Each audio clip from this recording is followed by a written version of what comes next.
Notre intervention, qui ne va pas être longue, va se faire autour de 4 points. Le premier point, c'est la question des libertés syndicales. En 2019 et en 2020, il y a eu une répression sauvage et disproportionnée des actions syndicales qui est partie du gel des comptes bancaires aux suspensions ou ponctions des salaires pour 2 mois, alors que les camarades n'ont fait que 3 jours de grève en janvier et février 2020. 2. Un comité illégal, dit de sanction, a été mis en place à la fonction publique pour réprimer tous les travailleurs qui faisaient valoir leurs droits de grève. 3. Dans notre secteur spécifiquement, un déficit de dialogue social vrai crée des tensions permanentes et rend la vie difficile, la collaboration difficile entre le ministère et les organisations syndicales. C'est notre école qui est devenue une institution dans la tourmente et qui nous tourmente quant à l'avenir de notre nation. Nous allons citer quelques points. Les infrastructures scolaires, non seulement sont insuffisantes, mais elles sont dépassées, désuètes, avec des classes de 120, 130 élèves, des établissements de 4 000, 5 000, 6 000 personnes, là où on devait mettre seulement que 1 000, des méthodes pédagogiques inadaptées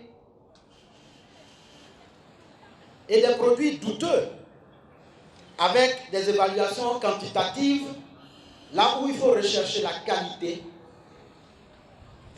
Un système éducatif comptoir qui peut se décliner en raquettes, faux frais avec les systèmes de co-gestes qu'on a supprimés, mais sans proposer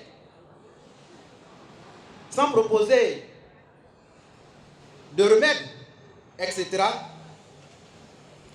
Nous pensons qu'il faut en sortir. Pour en sortir, nous continuons de crier haut et fort et de réclamer qu'il faut des états généraux du système éducatif ivoirien. Pour en sortir, une réforme profonde, nécessaire pour la bonne marche de l'école. Quelques questions spécifiques. Dans notre secteur d'activité, il y a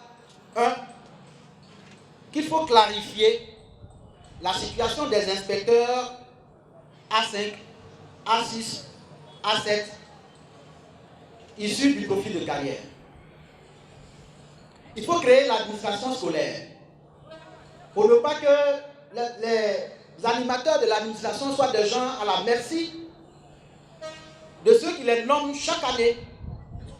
Et donc, au lieu de faire des propositions pour la bonne marche de l'école, ils se battent pour conserver leur poste chaque année.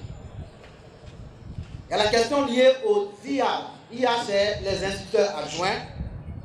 Et surtout, la honteuse question du premier mandatement des instituteurs qui quelquefois sont obligés d'attendre plusieurs années, 2 ans, 3 ans, 4 ans, 5 ans, avant d'avoir leur premier salaire, alors qu'ils sont déjà en fonction. Et le 4e point, c'est le profil de carrière des personnels administratifs des IEP, qui, avec le nouveau profil de carrière, se retrouvent dans une situation où ils sont bloqués, parce que rien n'a été fait, rien n'est mis en place pour leur permettre de progresser aussi jusqu'en A7 dans leur fonction. dernier point, et c'est nos voeux, Président, tu dois accentuer la prise en charge sanitaire des travailleurs. Nous saluons la création de la MAESI, qui est en œuvre. Mais il faut aller plus loin pour permettre aux travailleurs d'être pris en charge du côté de leur santé. Nous te demandons de t'impliquer, ta PFL et toi-même, dans le redressement de la MUGRC. Cet instrument de solidarité des fonctionnaires de Côte d'Ivoire qui aujourd'hui n'arrivent plus à assumer ses responsabilités et qui est bloqué dans un mercantilisme décrié par tous les camarades dans le secteur public. Enfin, Président, nous te demandons cette année de mettre en œuvre la deuxième plateforme revendicative de la plateforme nationale dans les secteurs publics et privés, plateforme revendicative que tu as déjà publiée, et nous voulons que tu fasses de cette année 2021 une année de lutte, la mise en place effective de cette plateforme revendicative. Camarades, voilà en quelques mots ce que la plateforme secteur éducation-formation, aujourd'hui, 1er mai, tient à partager avec vous comme réflexion, mais aussi comme vœu. Vive la plateforme nationale des organisations professionnelles du secteur public et privé de Côte d'Ivoire. Vive les travailleurs d'ici et d'ailleurs. Nous, enseignement supérieur, nous sommes venus apprendre. Parce que la CNEC que nous dirigeons est une petite et nouvelle institution qui n'est née en 2006. Donc nous continuons d'apprendre, non seulement apprendre, mais aussi donner notre voix afin que le pays sache que ça ne va pas, parce que notre rôle est de dénoncer ce qui ne va pas. Nous allons orienter, axer notre intervention autour de 3 points. Le premier point, ce sont les revendications liées aux conditions de vie. Le deuxième point va tourner autour des conditions de travail. Le troisième, c'est la gouvernance, c'est-à-dire le mode de désignation de ceux qui doivent nous diriger à l'université, parce que c'est de là que découle ce qu'on appelle la liberté syndicale, la liberté académique et la liberté universitaire. Alors, pour ce qui est des conditions de travail, nous allons vous dire que ça ne va pas dans les structures universitaires, à savoir les instituts, les centres de recherche, les grandes écoles et les universités. Pendant qu'on vous paye par moment, nous nous attendons jusqu'au 12 du mois.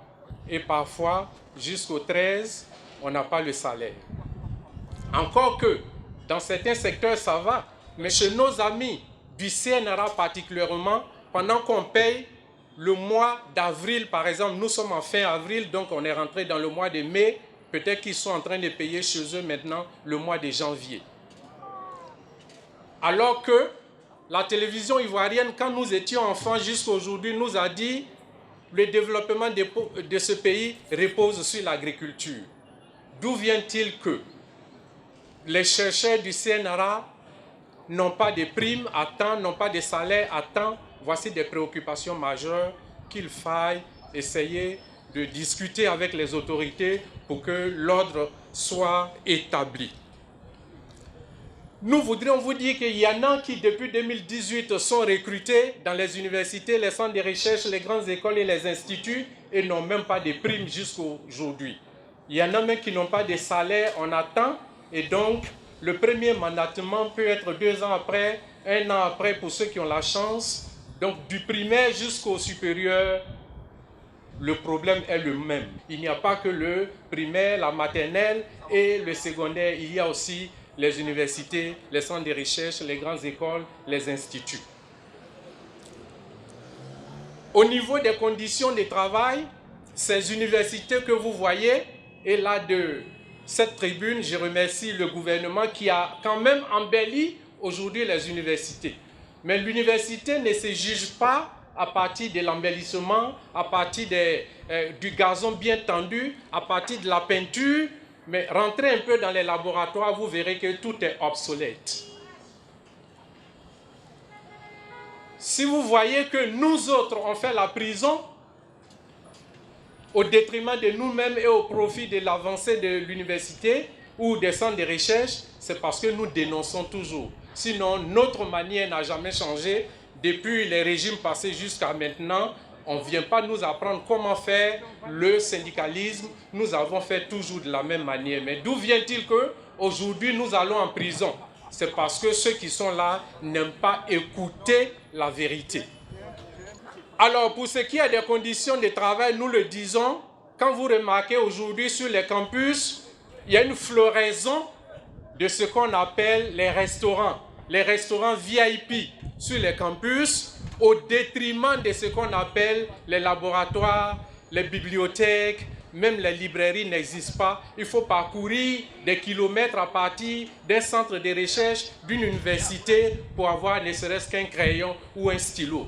Mais on plante ce qui est plus cher parce que ici, les restaurants peut-être fournissent beaucoup d'argent à tous ceux qui dirigent les universités. Et donc, on est beaucoup plus confiné par la satisfaction organique que de penser à l'intellect de ceux qui animent les universités.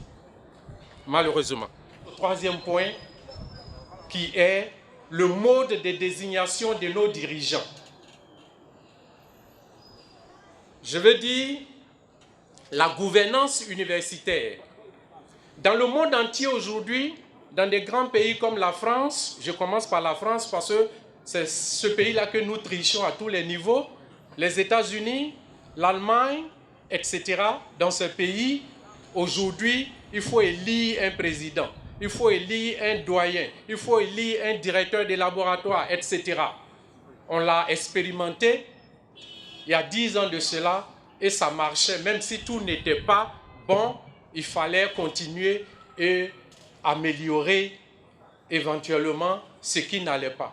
Mais on a changé de système où on vient aujourd'hui nous imposer des hommes après une nomination, parfois des hommes caduques qui ne sont pas à la hauteur de nos aspirations, des hommes caduques qui ne sont pas à la hauteur de la science, des hommes caduques qui ne sont pas à la hauteur de l'évolution scientifique du monde. Comment est-ce qu'ils vont copier le bon usage qui vient de l'extérieur? Voilà des problèmes qu'il faut effacer dans les structures universitaires.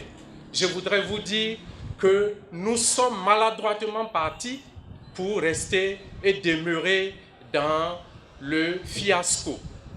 Imaginez 200 universités dans le monde africain. Je vais parler sur le continent africain, aucune structure universitaire n'est citée. Aucune structure universitaire ivoirienne n'est citée. Et ça devrait interpeller quiconque. Ça devrait justifier nos revendications. Ça devrait donner à réfléchir à tout Ivoirien et de plus à tous ceux qui gouvernent ce pays pour dire que depuis 90, ça ne va pas. Mais aujourd'hui, on est encore très loin et on tend vers un état de putréfaction très avancé. Comment soigner la Côte d'Ivoire et son enseignement supérieur dès lors que nous parlons de mort?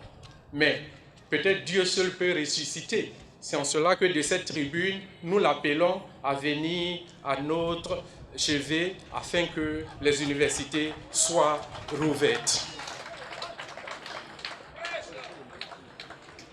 Alors, nous avons tant tempêté, nous Sénèques, avec l'apport de Gnagna Zadi et sa plateforme, en critiquant, en allant devant, en battant le pavé. On nous emmène les 17, 18, 19 juin 2019 à l'hôtel du Golfe, au Golfe Hotel, parce que c'est différent, au Golfe Hotel, pour que nous puissions parler de l'enseignement supérieur. Depuis lors, toutes les résolutions, toutes les recommandations sont restées dans le tiroir. 2 ministres sont déjà passés. Rien n'y fit. Que faire? Du haut de cette tribune et devant les caméras, nous voudrions interpeller le gouvernement pour qu'il intervienne le plus tôt possible afin que les recommandations de ces journées puissent être mises sur la table afin qu'en Côte d'Ivoire, on ait au moins une loi organique qui puisse inventorier, diriger et assainir l'enseignement supérieur. Il en est de même pour l'éducation-formation globalement prise parce qu'il semble au primaire, à la maternelle, au primaire, au secondaire et au supérieur enfin, il n'y a aucune loi organique. C'est-à-dire une loi votée par l'Assemblée nationale pour réglementer l'enseignement en général en Côte d'Ivoire et l'enseignement supérieur en particulier. Cela n'existe pas. Il y a eu des lois, des décrets ici et là pour des problèmes ponctuels, pour des réalités parce que nous avons fait grève, des décrets, des lois, des arrêtés. Mais il n'y a pas de loi organique à tous les niveaux, que ce soit primaire, secondaire ou supérieur. Aucune loi organique. Alors que tous ces pays qui nous entourent, dont nous nous moquons, ont déjà depuis 10 ans, 20 ans, une loi organique pour organiser l'enseignement. Ça veut dire que chaque enseignant fait ce qu'il veut, chaque université fait ce qu'elle veut, chaque institut fait ce qu'il veut, chaque grande école fait ce qu'elle veut, et selon les présidents, les directeurs, les réalités vont d'une école à une autre sans tenir compte des lois parce qu'elles n'existent pas. Et selon la force, la notoriété du président, vous avez vu tout dernièrement Abou Karamoko qui écrasait tout le monde à l'université. Il y a eu même des détournements et jusque-là, aucun arrêt, je veux dire, personne n'a été arrêté à l'université. Alors, comment nous, les animateurs, on peut croire à un tel système? Nous avons maintenant changé de ministre, mais nous avons l'impression que rien n'a bougé et on patauge. Le système reste le même, les maquettes sont les mêmes, les curricula sont les mêmes, les programmes sont en deçà de l'évolution scientifique du monde. On commence dans la même université, un département rentre en janvier, un autre rentre en septembre, un autre va rentrer, une UFR va rentrer en décembre et ça n'émeut personne. On continue avec cela depuis 1990. Est-ce que la Côte d'Ivoire n'est pas dirigée? Est-ce que la Côte d'Ivoire n'est pas suffisamment intelligente pour mettre fin à tout ça? Et pour accuser les enseignants, c'est nos grèves qu'on met devant parce que nous avons fait grève. Quand on totalise toutes nos grèves faites depuis un certain nombre de temps jusqu'à aujourd'hui, le tout n'arrive pas, à part la grève de 2006 qui allait du 14 mars au 26 juin, aucune autre grève n'a dépassé 2 semaines. Alors d'où vient-il que ce sont les enseignants qu'on accuse? Donc à travers le troisième point que nous appelons gouvernance, il convient que nos autorités qu'on désigne, nous voudrions les élire pour qu'ils soient redevables aux enseignants chercheurs et chercheurs, afin qu'ils respectent le code universitaire, afin que ce qu'on appelle la liberté syndicale, la liberté universitaire et la liberté académique soient respectées. Mon allocution portera sur 3 points. Le souvenir de notre passé et du passé syndical, les revendications, en tout cas certaines d'entre elles, et enfin quelques recommandations. Au titre du souvenir du passé et du passé syndical, le travail. Dieu a dit, tu travailleras à la sueur de ton front et tu gagneras ainsi ton pain. Et avec justice, celui qui t'emploiera récompensera tes efforts pour ton épanouissement personnel et le progrès pour son entreprise. Dieu a dit cela et il n'y a pas de raison que nous ne soyons pas fiers aujourd'hui de travailler pour l'État de Côte d'Ivoire. S'agissant du souvenir, donc, je dirais, avec vous, je souhaite me souvenir des moments incertains de la recherche du premier emploi stable et honorable, qui n'a pas, regardant son plafond, réfléchi à qu'est-ce qu'il ferait, qu'est-ce qu'il deviendrait dans la vie. Mais Dieu, dans son amour, nous a permis d'être des travailleurs et des travailleurs honorables. Disons-lui merci. Je voudrais aussi me souvenir de l'œuvre baptismale de nos pionniers, qui très tôt ont fait en sorte que nos devoirs devenant un supplice sous la pression de nos geôliers, une difficulté permanente. Aussi, par leur combat, nos droits ont été acceptés, reconnus, défendus et honorés.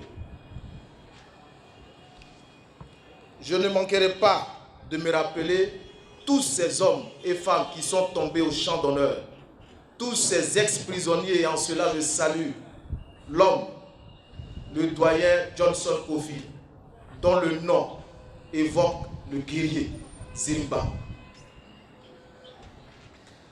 Je voudrais, au niveau des revendications, indiquer qu'en espérant que le discours de son Excellence, Monsieur le Président de la République, prenne en compte les plus importantes de nos revendications, je voudrais appeler à ce que ce trimestre voit des avancées considérables dans la résolution de nos revendications notamment. Et cela, c'est des revendications transversales à toutes les administrations, l'application effective des profils de carrière dans nos administrations. Là où il n'en existe pas, que la lutte soit menée pour qu'il en existe. Et là où il en existe, que les efforts soient faits pour que la revendication soit d'effectivité. Car en réalité, notre bonheur dépend de l'évolution technique, financière, rationnelle et sereine de nos carrières. Et la paix sociale en dépend.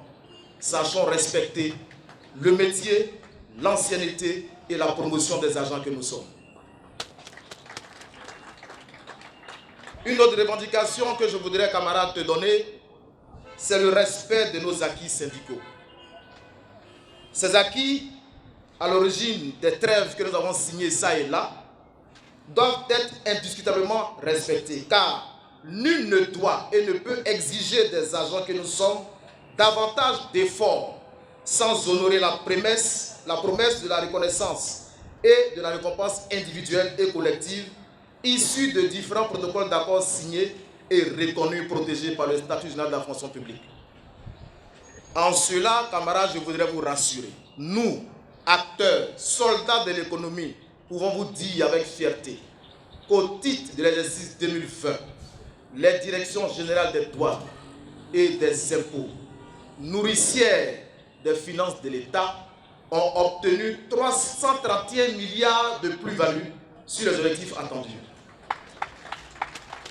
À la fin du premier trimestre, nous vous rassurons encore que les impôts à eux seuls sont à 5 milliards de plus-value. Je le souligne parce qu'il ne faudrait pas, argument pris de ce que les caisses de l'État soient vides, que les revendications ne puissent pas être honorées. Soyez rassurés. Au titre des recommandations, que cette fête de travail sous l'égide de la PFM soit le prétexte pour inviter toutes les familles d'emploi à la solidarité. À tous, les revendications sectorielles, nées des frustrations des uns et des autres, ne doivent nullement être l'occasion de reprocher à certains leurs privilèges symétriques à leurs suggestions. Au contraire, nous devons rechercher l'argumentaire pertinent qui justifie la réparation du tort par nous subi. Ne nous trompons ni de combat ni d'adversaire, nous ne ferions ainsi que le lit de notre maltraitance par nos autorités. Soutenons, soyons intelligents dans la recherche de notre bonheur. À chacun, je lance cet appel à la mobilisation de nos collègues qui restent distants aux activités syndicales. Chacun a à faire le choix d'appartenir à une formation de base, à participer à son rayonnement pour être maître de son destin. Le philosophe Kant l'a dit, nous devons faire en sorte que la maxime de notre action soit une législation universelle. Partageons donc la lutte auprès de nous, ne soyons pas les seuls combattants. La moisson est grande et les ouvriers sont encore très peu. Que Dieu bénisse l'ouvrage de nos mains et nous inspire de travailler dans le respect de la déontologie et de l'éthique. Que Dieu aide nos hiérarchies et nos tutelles à opter véritablement pour un management axé sur la légalité et sur l'égalité de tous devant la loi et devant le travail. Gage de l'épanouissement équitable des agents, le développement harmonieux de nos administrations et la paix dans notre pays. La cérémonie de ce jour est l'occasion pour nous de faire le point des années passées, mais aussi de jeter un regard sur ce qui nous attend cette année 2021. Elle est aussi pour nous une cérémonie de fête pour les travailleurs, pour qu'ensemble, nos souffrances passées, nous pouvons passer en revue, et puis nos destins, nous pouvons les voir parce que c'est les rêves. Et nous pensons qu'avec Yaya Zadi, tous nos rêves vont se transformer en réalité pour cette année 2021. La santé, c'est un secteur qui est muet, qui ne parle pas. Mais comme aujourd'hui, c'est la fête des travailleurs, et que nous sommes obligés de parler de la santé publiquement, notre discours s'articulera autour des conditions de travail et des conditions de vie du personnel soignant à l'hôpital. Nous allons en déduire quelques revendications claires qui, avec vous, nous pensons pouvoir nous aider pour que la santé soit. Chers camarades, au niveau des conditions de travail, la santé est malade. Elle est malade de par sa structure. Parce que les structures sont insuffisantes et le matériel est insuffisant et de mauvaise qualité. Vous tous, vous pratiquez les hôpitaux, mais est-ce que les lits sur lesquels on vous fait coucher, alors que vous avez besoin d'un confort moral pour que la santé soit, est-ce que vous-même vous l'admettez? C'est ces conditions-là qui minent notre secteur. Est-ce que vous pouvez accepter qu'au niveau de la prise en charge des femmes enceintes, que de Yopougon à Port-Boué, sur toute l'étendue d'Abidjan et à l'intérieur du pays, que nous ayons seulement un scanner ou 2 scanners et qu'on nous ayons seulement un seul appareil pour faire de l'IRM? Ce sont ça les réalités. Est-ce que vous pouvez comprendre qu'aujourd'hui, en Côte d'Ivoire, nous ne puissions pas avoir des cadres supérieurs de santé spécialisés? Parce que partout, vous pensez que les agents de santé ne se mettent pas à votre disposition. Mais tous les cadres supérieurs de la santé sont recrutés comme médecins généralistes en A4. Jusqu'à ce jour, on n'a pas de médecin pédiatre. On n'a pas de chirurgien reconnu par l'État de Côte d'Ivoire. Mais celui qui a pris son argent pour aller se faire une formation, qui vient en Côte d'Ivoire et qu'on n'emploie pas, est-ce qu'il n'est pas possible qu'il parte monnayer son savoir au privé? C'est ça la réalité, chers camarades. Nous n'avons pas de spécialistes médecins. Alors que les décrets sont pris pour qu'il y ait une harmonisation. Il faut que vous le sachiez. Parce que pour qu'on dise on ne se met pas à la disposition du peuple, c'est qu'il y a des gens pour se mettre à la disposition du peuple. Nous n'en avons pas. C'est une triste réalité. Lorsque ceux qui sont là vont au travail pour faire des gardes rapprochés, l'État de Côte d'Ivoire est incapable de leur donner à manger. On leur demande de sortir ou aller manger.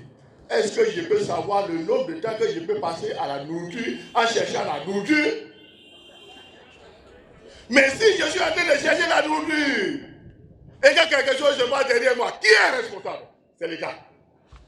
Mais l'État refuse d'accepter cette réalité. Lorsque vous me mettez en prison par rapport à la Covid et que je fais un effort pour être à la Covid, que vous construisez les hôpitaux, que vous les meublez, et que je fais un effort pour aller là-bas parce que je sais que la Covid tue les gens, et que vous me dites, je vais vous motiver, chers camarades. Et puis si motivation là ne finit pas, est-ce que moi où il y a la mort, et puis je suis mort, mes enfants sont là, on ne les prend pas en charge, est-ce que j'aurai le courage d'aller là-bas encore? Non. Mais c'est ça la réalité. C'est que vous ne savez pas là, c'est comme ça que ça se passe là-bas. Nous avons tout dit pour que cette situation change. C'est pour ça, solitaire, nous avons dit qu'il faut que nous soyons dans un grand groupe. Nous avons rejoint les dédiés, aujourd'hui, centrale syndicale. Pourquoi notre voix solitaire se transforme en voix de groupe pour que la santé des Ivoiriens soit et qu'elle soit retrouvée. C'est pour ça que nous sommes avec vous. Et nous comptons sur vous pour que cette situation délétère au niveau des conditions de travail, qu'après cette rencontre d'aujourd'hui, que cette situation délétère change en situation réelle de prise en charge sanitaire au service de la population de Côte d'Ivoire. Au niveau des conditions de vie, chers camarades, nous, chez nous, il y a des fonctionnaires, il y a des travailleurs privés. Mais est-ce que vous pouvez accepter que quelqu'un travaille un an et qu'il ne perçoit pas son salaire et qu'on lui demande toujours d'aller au travail? On ne vous dit pas. On se met à la télévision, on dit il ne travaille. Mais un an, il travaille. On ne le paye pas. Est-ce que si c'est nous, on va avoir le courage d'aller travailler? C'est ça la réalité du terrain. Ceux qui sont dans les EPN, ils peuvent aller du 10 mois, du mois suivant, jusqu'au 15. Ils ne sont pas payés. On leur demande d'aller au travail. Mais je laisse ma famille à la maison pour aller sauver des vies. Je ne peux pas aller sauver les vies sans que moi-même, ma vie ne soit protégée. Est-ce que, chers camarades, vous pouvez l'admettre? C'est ça qui mène notre sujet. Nous voulons que toutes ces conditions soient rétablies, réexaminées. Nous remercions l'engagement de l'État d'avoir pris des lois, dont la couverture maladie universelle, pour que nous soyons les travailleurs de Côte d'Ivoire, en particulier. Nous saluons la prise de la loi portant réforme hospitalière. Nous saluons tous les séminaires qui nous ont permis de nous attendre sur l'application de ces décrets, sur l'application issue des décrets de ces réformes. Mais aujourd'hui, nous sommes seulement à l'état de concertation autour des décrets qui doivent animer la vie sanitaire à Côte d'Ivoire. Mais lorsque on sait que la santé, à partir de la Covid-19, que tout le monde sait que la santé c'est la priorité des priorités, sans laquelle il n'y a pas de développement, comment on ne peut pas faire de cette santé la priorité des priorités pour que les agents de la population de Côte d'Ivoire enfin retrouvent sa santé autour du personnel de santé motivé. C'est ça cette radio. Et nous invitons le ministre qui n'est pas issu de notre emploi, de notre secteur, qui est venu. Nous nous demandons, parce qu'il y a beaucoup de choses que nous ne pouvons pas vous dire, mais nous nous demandons d'ouvrir une large concertation inclusive pour que nous pensions santé et donner la santé aux Ivoiriens. au titre des revendications, tous les décrets relatifs à la réforme, à la loi portant la réforme intérieure, nous demandons que le président Yaya Zadi, avec sa force de frappe, nous aide pour que ces décrets soient pris dans les brefs délais. Nous travaillons dans le désordre. Les ordres permettent à une profession d'être éthique, de servir l'État dans les conditions définies. Mais quand vous voyez les structures naître en Côte d'Ivoire, c'est du désordre. Parce qu'il n'y a pas d'ordre. Il y a des ordres, mais au niveau des infirmiers, il n'y a pas d'ordre pour les infirmiers diplômés d'État de Côte d'Ivoire. Celui qui se lève, il a porté une blouse blanche, il dit il est infirmier, il va construire une boutique là-bas, il dit c'est un centre de santé. Et vous allez là-bas parce que vous ne savez pas. Non, il faut que ça coûte quoi à l'État de réglementer la profession infirmière. Nous sommes battus et aujourd'hui, il n'y a pas d'ordre pour ces catégories socio-professionnelles. Donc nous disons que c'est l'État qui ne veut pas qu'il y ait de l'ordre parmi les infirmiers. S'il veut qu'il y ait de l'ordre, nous demandons à cet État de nous accompagner pour que les infirmiers et les infirmiers de Côte d'Ivoire aient un ordre pour réglementer leur emploi au service de la population ivoirienne et au service des travailleurs. Nous demandons, c'est un temps, que au plus tard fin de ce mois, que celui que tu as appelé pour t'aider à restaurer la santé des Ivoiriens selon la Covid. Il y a les étrangers dedans, il y a tout le monde dedans. On ne les paye pas. Donc ils ne viennent pas pour pouvoir servir l'État dans leur mission.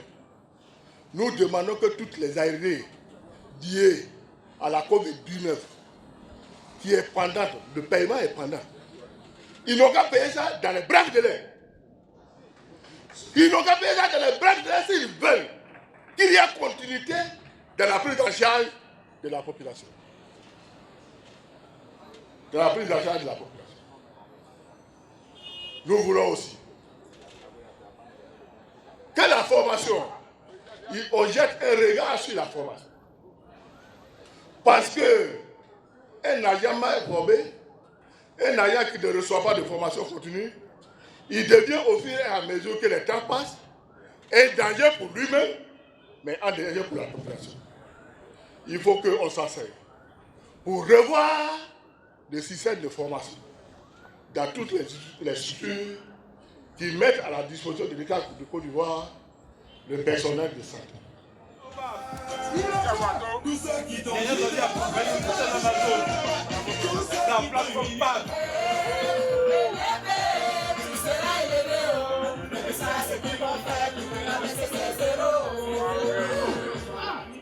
Camarades, j'ai entendu tous les discours et toutes les préoccupations sectorielles.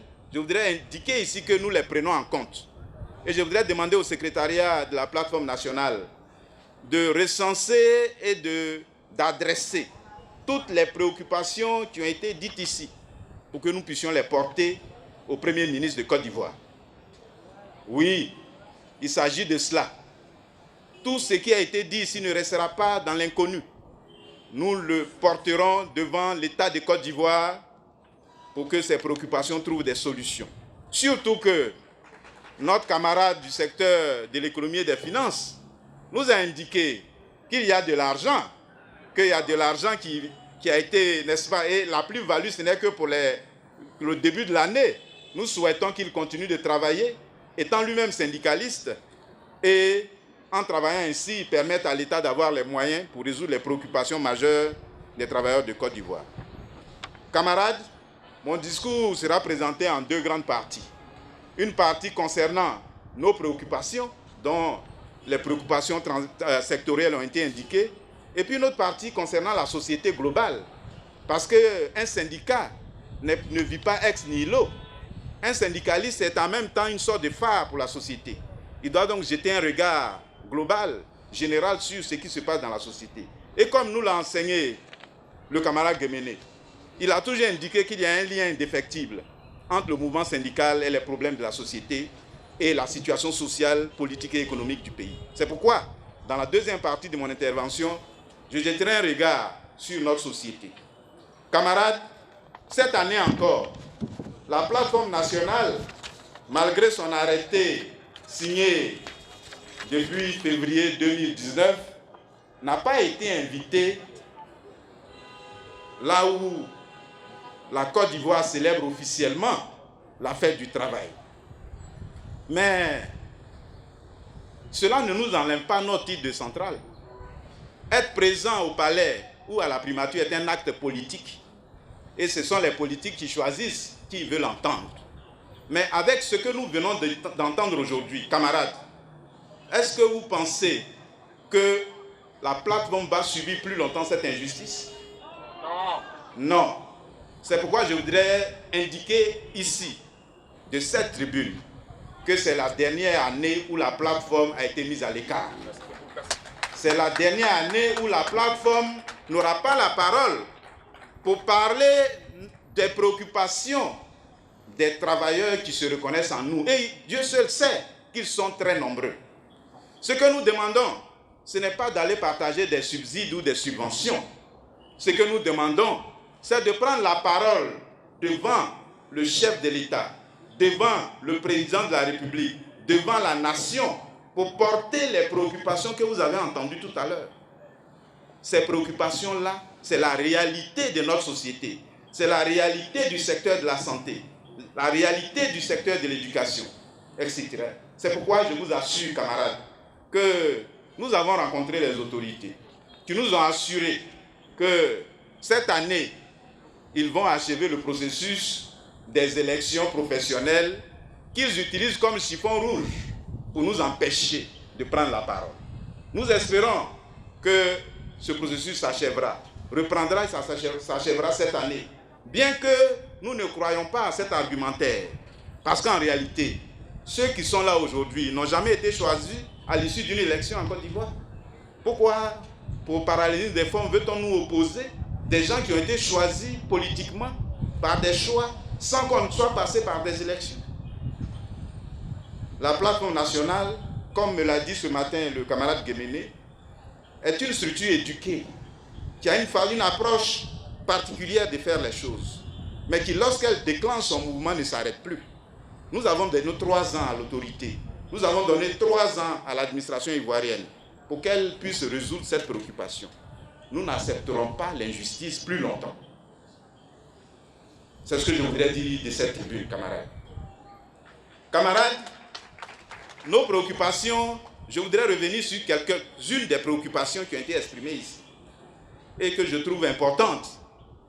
Quand je prends au niveau du secteur éducation-formation, le camarade Kla a évoqué la question des assises nationales sur l'école, ce qu'on appelle depuis un moment et depuis toujours les états généraux de l'éducation nationale. 1993, concertation nationale sur l'école, 1995, états généraux, et depuis ce temps, plus rien n'a été fait, pensé sur l'école ivoirienne. Les arguments qui sont avancés indiquent que ces concertations-là n'ont rien donné. Mais la réflexion ne doit pas s'arrêter. Ce que nous souhaitons, que cette concertation ait lieu, mais qu'elle ne soit pas juste une fin, mais qu'elle soit un moyen pour résoudre véritablement les problèmes de l'école ivoirienne. Une école qui aujourd'hui, comme l'a démontré le dernier rapport du PASEC, une école qui traîne, qui est à la traîne dans la sous-région. Or, la Côte d'Ivoire n'est pas n'importe quel pays. La Côte d'Ivoire est un pays qui a montré par le passé sa capacité à atteindre les hauts niveaux en matière d'éducation, grâce au président Houphouët-Boigny. Qu'est-ce qui s'est passé entre-temps pour que le pays aujourd'hui traîne en arrière du système éducatif de la sous-région et même au plan mondial? Il y a quelque chose à faire. C'est pourquoi nous saluons la volonté du ministre actuel de l'Éducation nationale, Mme Marietou, de remettre sur la table la question des états généraux, de rouvrir la réflexion, mais nous souhaitons que cela se fasse sans précipitation, Pas pour montrer qu'on veut faire quelque chose, mais pour que les vrais acteurs soient convoqués à cette séance, les vrais sachants de l'école soient invités à cette séance et que des vrais débats, et non pas une fois, soient convoqués pour résoudre, discuter et sortir des résolutions qui puissent faire avancer notre système éducatif. Concernant le secteur de la santé, nous appelons le gouvernement ivoirien à véritablement donner les moyens au secteur de la santé. Nous n'avons jamais compris pourquoi l'État de Côte d'Ivoire ne fait pas l'investissement prioritaire dans le secteur. Avec la maladie que nous avons connue ces dernières années, je pense que le plus important aujourd'hui, c'est la santé. Il faut mettre les moyens dans la santé. Et c'est pourquoi nous avons salué l'avènement de la couverture maladie universelle et aujourd'hui son rattachement au ministère de la Santé. Mais il ne faut pas que cela soit fait juste pour faire bien. La couverture maladie universelle a besoin d'être financée véritablement dans ce pays. Elle ne peut pas se contenter des 1000 francs qu'on coupe aux fonctionnaires pour atteindre ses objectifs.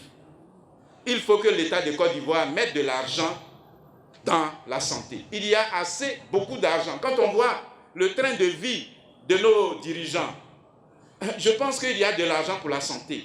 Il suffit que ces ressources, cette richesse soit mieux répartie dans ce pays pour que les Ivoiriens retrouvent le sourire dans le secteur de la santé, ainsi que dans le secteur de l'éducation, dont on a parlé tout à l'heure, où les infrastructures sont dépassées et où nos enfants végètent dans des classes surabondées et surchauffées. Camarades, je voudrais également évoquer la question de l'enseignement supérieur. Le camarade Johnson, qui est un homme bien éduqué, n'a pas voulu le dire. Mais après 12 mois de suspension de salaire et le rétablissement l'année dernière de leur salaire, nos camarades continuent de souffrir. Parce qu'un fonctionnaire à qui on a coupé ne serait-ce qu'un seul mois de salaire est perdu pour la vie. Imaginons donc des gens qui ont subi 12 mois de salaire. Quels crimes ont-ils commis dans ce pays pour qu'ils aient subi une telle injustice? Aujourd'hui, ils ont été rétablis. Nous félicitons le gouvernement ivoirien pour cela. Nous attendons maintenant qu'il leur soit reversé les 12 mois de salaire injustement retenus. C'est une exigence. Nous appelons le ministre de l'enseignement supérieur, qui était un enseignant, qui est leur collègue, d'agir rapidement et de mettre fin à la souffrance de nos camarades. Camarades, la question du profil de carrière de nos amis du secteur économique et financier est une préoccupation qui n'est pas nouvelle, mais qui, hélas, continue de persister. Beaucoup croient qu'être au ministère des Impôts, au ministère des Douanes ou des Trésors, avec l'imaginaire ou la mythologie sur les primes, cela suffit pour ne plus avoir un profil de carrière motivant. Or, il faut bien que le fonctionnaire ait un profil de carrière acceptable, motivant, pour qu'il soit engagé dans le travail qui est le sien. C'est pourquoi nous appelons également à ce niveau le gouvernement ivoirien à agir pour régler cette question. Quant à nos camarades du ministère des Emplois techniques, le camarade Pléa tout à l'heure a évoqué une des préoccupations de nos amis des eaux et forêts. Ils sont en tournée et depuis un moment, ils se sont organisés en fédération et je voudrais les féliciter pour demander que la question de la régie soit réglée. Oui, contrairement à ce qu'on peut croire, il y a beaucoup d'argent brassé dans ce ministère. Malheureusement, il y a une déperdition de cet argent au profit de personnes qui sont dans l'ombre, pendant que les travailleurs, nos camarades de ce secteur souffrent. Camarades, nous vous soutenons dans ce combat pour transformer votre structure actuelle en une régie qui permette véritablement de donner une transparence, une traçabilité au fonds que vous générez dans votre travail. Camarades, je suis revenu sur ces préoccupations pour montrer que je les ai notées et qu'ensemble, nous allons y travailler. Mais avant de passer aux questions transversales, je voudrais indiquer, et parce que cela m'a été soufflé, mais au passage saluer aussi un jeune camarade, je ne peux pas l'oublier parce que, pas parce qu'il est jeune, mais c'est un invité. Le camarade Clarou du syndicat unique, est-il là? Merci jeune d'être là. Et je voudrais saisir cette occasion pour évoquer la question des instituteurs adjoints qui sont, je dirais, la plus grande masse au niveau des fonctionnaires enseignants. Mais dont le profil de carrière est véritablement une préoccupation. Chaque année seulement, entre 100 et 500 enseignants instituteurs adjoints sont autorisés ou sont admis au concours de promotion pour devenir instituteur ordinaire. Donc certains peuvent rester dans cette situation d'instituteur adjoint jusqu'à la retraite. Ce n'est pas une bonne chose. Nous appelons rapidement au ministre, nous demandons au ministre de régler ce problème, de créer les conditions pour favoriser la mobilité et la promotion de ses camarades. Il y a des systèmes qui existent. Tout n'est pas qu'argent. Il y a aussi la promotion de l'homme, la valorisation de l'homme. Lorsqu'il change de grade, cela le motive à nouveau. C'est pourquoi je voudrais lancer cet appel. Camarades, nous sommes le 1er mai, j'ai parlé de nos préoccupations, prévenu sur quelques préoccupations sectorielles, mais je voudrais évoquer nos questions transversales. Oui, la situation économique de notre pays est souvent présentée comme reluisante, mais à côté de cela, le coût de la vie a pris l'ascenseur. Tout a augmenté aujourd'hui en Côte d'Ivoire. Et les travailleurs ivoiriens souffrent, les fonctionnaires en particulier. C'est pourquoi la plateforme nationale, à quelques mois de la fin de la trêve sociale que nous avons signée et que nous assumons, parce que c'est cela la responsabilité, que nous avons signée pour permettre aux fonctionnaires d'obtenir ce qu'ils ont obtenu. Parce que contrairement à ce que beaucoup croient, la trêve que nous avons signée a donné plus de 350 milliards aux fonctionnaires ivoiriens. Plus de 350 milliards aux fonctionnaires ivoiriens, la trêve sociale. Donc ce n'était pas une trêve dans le vent, ni dans le vide.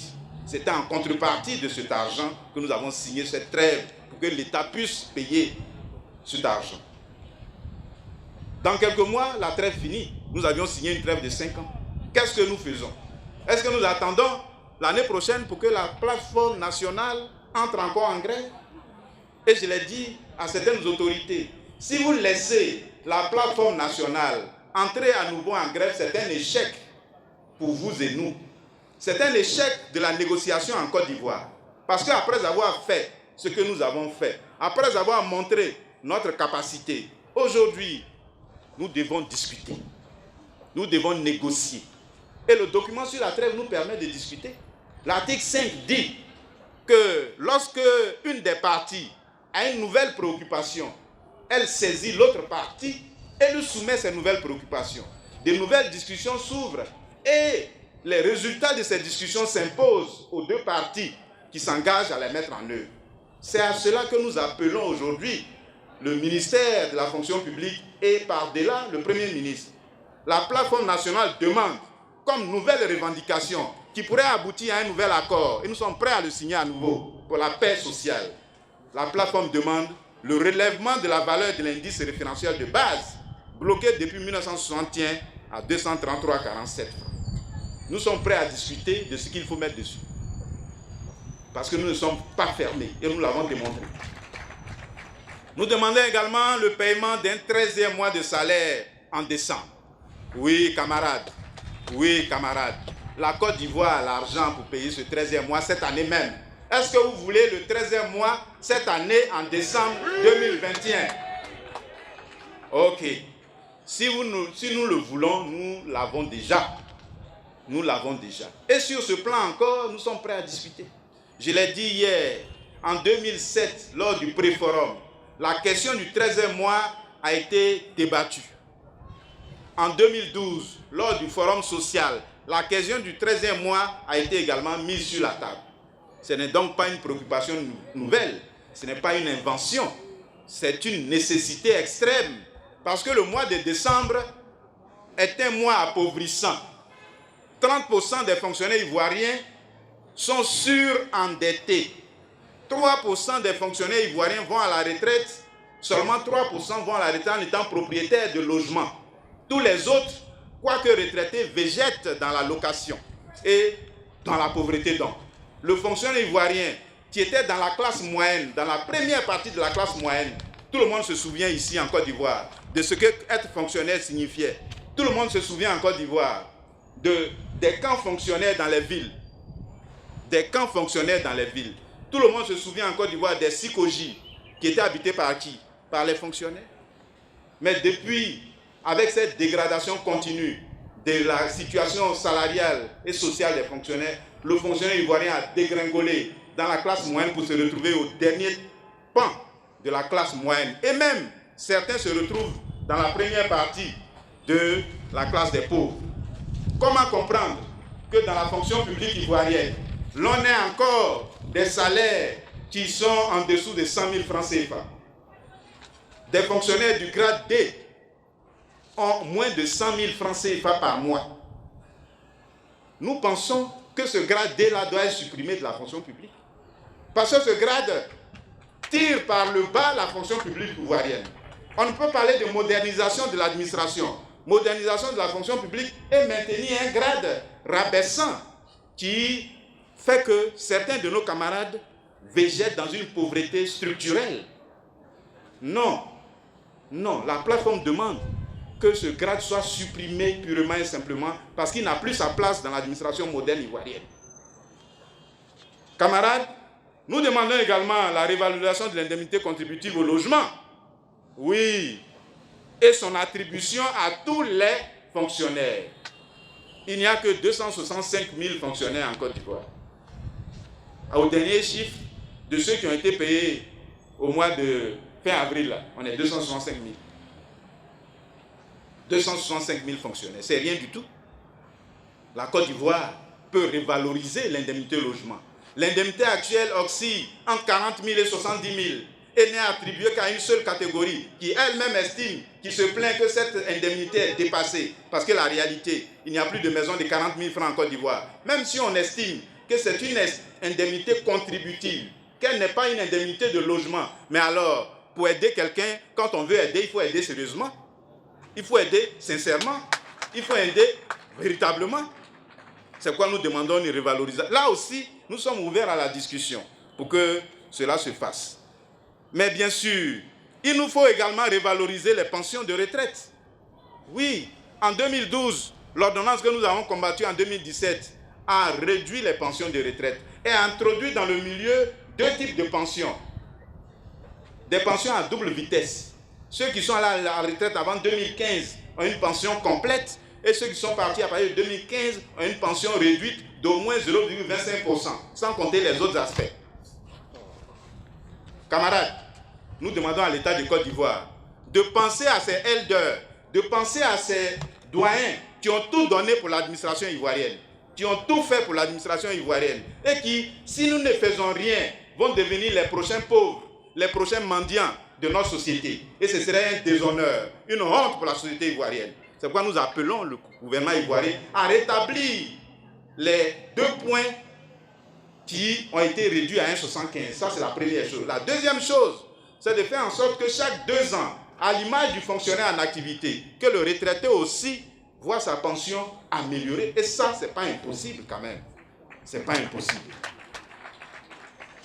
Nous demandons le relèvement des accessoires des salaires, vous les connaissez, hein, allocation familiale, transport, etc., qui ne représentent rien du tout. Quand on vous donne 5 000 francs ou 7 000 francs comme indemnité de transport à Abidjan, vraiment c'est ridicule. Peut-être c'est pour tourner dans votre quartier et aller dormir. Ce n'est pas pour aller au travail. Nous demandons que cette indemnité-là soit revalorisée. Le système d'imposition, les camarades se plaignent. Nous avons 3 impôts sur ce salaire maigre déjà. L'ITS, l'IGR et la contribution nationale. 3 impôts sur un salaire maigre. Nous demandons au gouvernement ivoirien de réformer ce système pour le réduire, pour faire en sorte que nous n'ayons au surplus que 2 impôts. Sinon, pourquoi pas un seul impôt, réformé en un seul impôt. C'est possible. C'est une demande forte des travailleurs de Côte d'Ivoire. Nous demandons également l'application du statut général de la fonction publique. Oh, vous savez qu'en 2012, en 1991-92, un statut général a été a été adopté en Côte d'Ivoire. Mais ce statut général a été adopté dans un contexte financier, un contexte où il y avait toutes ces réformes qui réduisaient les salaires en Afrique et particulièrement en Côte d'Ivoire. Ce statut général a été à la base de toutes les grèves que nous avons connues dans l'administration générale. C'est pourquoi, en 2018, il y a eu un débat et il y a eu un séminaire pour réformer ce statut général. Les syndicalistes ont fait des propositions révolutionnaires et modernes. Le gouvernement a pris le statut, l'a mis dans un tiroir, a fermé ce tiroir à double tour. Et jusqu'à aujourd'hui, le statut n'a jamais pris le chemin de l'Assemblée nationale. Et alors, nous demandons que ce tiroir soit réouvert pour que le statut général de la fonction publique nouveau, moderne et, je dirais, performant soit adopté pour que les fonctionnaires ivoiriens puissent également avoir des droits importants. Camarades, au niveau du secteur privé, là aussi, le camarade Dakouri l'a dit tout à l'heure, je voudrais saluer à ce moment-là nos amis du syndicat, n'est-ce pas, de Flash, qui sont là. Levez-vous pour qu'on vous salue. Je vois le camarade Bozou, qui, n'est-ce pas, est là. Nous demandons le respect de la liberté syndicale dans ce secteur. Nous demandons que les camarades qui créent d'autres syndicats, de nouveaux syndicats, qu'on leur permette de travailler. Dans la société Flash, par exemple, où se trouve ce jeune syndicat, ils sont empêchés d'exercer. On met tout un ensemble de barrières pour les empêcher d'avoir des militants. Et cela, en complicité avec le syndicat existant, l'administration en complicité avec le syndicat existant les empêche d'évoluer. Mais nos camarades se battent et je voudrais vous féliciter, vous encourager, nous sommes ensemble, camarades. Donc le respect de la liberté syndicale, et c'est la même chose au niveau de nos camarades marins. Nos camarades marins qui souffrent. Nous demandons donc que les travaux sur la commission consultative du travail relativement à la révalorisation du SMIC et du SMAG, tel que prévu à l'article 31.8 du Code du travail, se fassent. Et nous demandons que la négociation se fasse au niveau des conventions collectives et que ces conventions deviennent sectorielles. Et sur ce plan-là, je voudrais lancer un appel au gouvernement pour regarder un peu plus le secteur de la presse. Nos camarades de la presse, beaucoup d'organes de presse, beaucoup de structures de presse, beaucoup d'entreprises de presse souffrent et n'arrivent pas à tenir leurs engagements vis-à-vis de leurs travailleurs. Nos camarades de la presse sont carrément réduits à la mendicité parce qu'ils n'ont même pas le minimum salarial dans ce pays. C'est pourquoi je voudrais... Il ne s'agit pas de donner des subventions aux suprastructures de presse. Il s'agit d'aider ces entreprises de presse qui ont un rôle important dans ce pays pour que ces entreprises-là jouent leur rôle, pour que les travailleurs puissent être revalorisés, que leur santé soit prise en compte et qu'ils ne soient pas des mendiants, comme on le voit aussi aujourd'hui dans certains organes de presse. C'est un appel et la plateforme se tient à vos côtés, camarades, pour mener ce combat aussi, pour revaloriser votre secteur et vous redonner le sourire. Nous avons connu la crise, la pandémie. Beaucoup de travailleurs ont été mis au chômage, même si dans le secteur public, on a eu une situation meilleure, mais beaucoup de nos camarades du secteur privé sont retrouvés au chômage. Mais quelle leçon tirons-nous de cette affaire? L'État de Côte d'Ivoire, en accord avec les entreprises, doit mettre en place un fonds, une sorte d'instauration d'une compensation obligatoire, salariale obligatoire en cas de crise comme celle. Oui, pour soutenir nos camarades. En Europe, ceux qui ont été mis au chômage technique ont eu un soutien. C'est vrai, en Côte d'Ivoire, des efforts ont été faits, mais il faut structurer maintenant cela pour que plus jamais nos camarades ne soient victimes de ce qu'ils n'ont pas créé. Camarades, je l'ai dit, au niveau de la société globale, mais avant d'attaquer cet aspect où je ne serai pas long, il y a la question de la protection sociale. Là aussi, il y a un lien entre la santé et la performance au travail. Et en Côte d'Ivoire, nous avons parlé tout à l'heure du secteur de la santé, mais nous avons notre instrument de solidarité, de secours mutuel, qui est la MUGEFSI, qui a été créée depuis 1973 par nos aînés et qui a eu plusieurs évolutions. Aujourd'hui, la MUGEFSI fait face à deux grands problèmes. Le premier problème, c'est l'ARIMA SMU MUGEFSI, qui est venu perturber un système vieux de 47 ans et où les fonctionnaires ont vu leur prise en charge sanitaire reculer. Nous demandons au ministre de la Santé qui vient d'arriver d'ouvrir les débats et les discussions sur cet arrimage CEMU-MUJEPSI qui fait plus de tort aux fonctionnaires aujourd'hui. Oui, nous voulons une discussion tripartite, syndicats, MUJEPSI, État, pour rediscuter les termes de cet arrimage, si tant est qu'il est nécessaire qu'il soit maintenu. Si tant est qu'il est nécessaire qu'il soit maintenu. Mais si on devait le maintenir, nous voulons participer au débat pour défendre les intérêts de nos camarades, parce que c'est nous, les syndicalistes, qui le faisons. Ce n'est pas la MUJEPSI qui défend les intérêts des fonctionnaires. Son rôle, c'est de conduire la politique sanitaire. Nous, notre rôle, c'est de défendre les intérêts de nos camarades. Alors, si on doit changer la politique sanitaire, la prise en charge, surtout que l'État ne cotise pas à la MUJEPSI, c'est à nous qu'il faut s'adresser. C'est à nous qu'il faut s'adresser. Merci. Le deuxième problème, ce sont les réformes instituées par nos dirigeants actuels de la MUJEPSI. Des réformes à visée mercantiliste, qui n'ont aucun intérêt humaniste et altruiste. C'est des réformes à visée mercantiliste. Je le dis ici et j'attends qu'on me demande le contraire. Et aujourd'hui, cela est venu aggraver la situation sanitaire des fonctionnaires qui aujourd'hui ne se soignent même plus. La MUJEPSI, au lieu d'être attrayante, est devenue un repoussoir. Est devenue un repoussoir, camarade. Mais pour le résoudre, ça dépend de nous. Nous avons l'occasion cette année, avec les élections qui se profilent à l'horizon, pour mettre à la tête de cette mutuelle des humanistes, des altruistes, des gens qui pensent à l'homme et non à leur poche. Nous avons cette occasion, c'est à nous de choisir. Merci, camarades. Au plan de la société globale, je voudrais indiquer ici, dire merci au gouvernement, merci au Premier ministre pour ces premiers pas que nous voyons. Nous attendons que ces premiers pas se renforcent, se solidifient, qu'ils ne restent pas au stade des premiers pas. Nous avons noté une volonté de discuter, une volonté d'humilité que nous saluons. Et au plan national, nous saluons la libération de la camarade Pulchérie Balé. Oui, c'est une très bonne chose. Nous demandons maintenant qu'elle soit réintégrée dans son emploi au Bénin. Ça, c'est la deuxième chose à faire pour la réconciliation. Nous saluons le retour des exilés. Nous demandons au pouvoir, au gouvernement de continuer dans cette vision-là. C'est très important pour nous tous parce qu'un pays qui n'est pas en paix n'est pas un pays attrayant.